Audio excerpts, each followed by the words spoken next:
Hello hi नमस्ते, welcome to my channel. चलिए आज बनाते हैं simple and easy local chicken curry. ये एसएमएस चिकन करी है, खाने में बहुत टेस्टी होती है एंड बहुत कम स्पाइसेस यूज़ होता है। चलिए स्टार्ट करते हैं। पहले चिकन को मैरिनेट कर लेंगे। यहाँ सॉल्ट, हल्दी, जीरा पाउडर, धनिया पाउडर, लाल मिर्च पाउडर सबको अच्छे से मिला के 30 मिनट्स के लिए ऐसे ही मैरिनेट करने के लिए रख देंगे। आप फ्रिज में भी रख सकते हैं। यहाँ मैंने यूज़ किया है मस्टर्ड ऑयल। फिर यहाँ मैंने डाल दिया है तेज पत्ते और प्याज। 2 प्याज मैंने यूज़ किया है।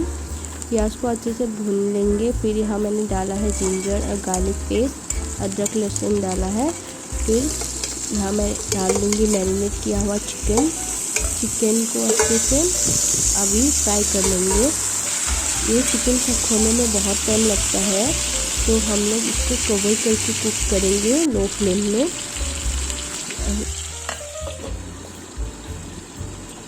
ऐसे में कुकिंग इज़ इनकम्प्लीट विदाउट आलू, सो हम लोग यहाँ आलू डालेंगे। फिर टमाटर डालेंगे। टमाटर और आलू को हम लोग अच्छे से भून लेंगे। इस चिकन को अच्छे से भूनना होता है, तभी इसका स्वाद बहुत अच्छा आएगा। और इसको कुक करने में बहुत टाइम लगता है, 1 घंटा तो लगता ही है। फिर मैंने यहाँ फ्राई किया हुआ चिकन ट्रांसफ़र किया है प्रेशर कुकर में। इसको प्रेशर कुकर में डाल के 2-3 विसल मारेंगे। फिर यहाँ मैंने यूज़ किया है गर्म पानी डालने से फ्लेवर और निखर के आते हैं, इसीलिए गर्म पानी यूज़ करना चाहिए।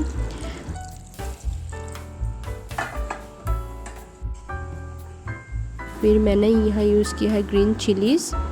फिर कुकर को कवर करके रख देंगे 2 सीटी आने तक, 2 या 3 सीटी आने तक।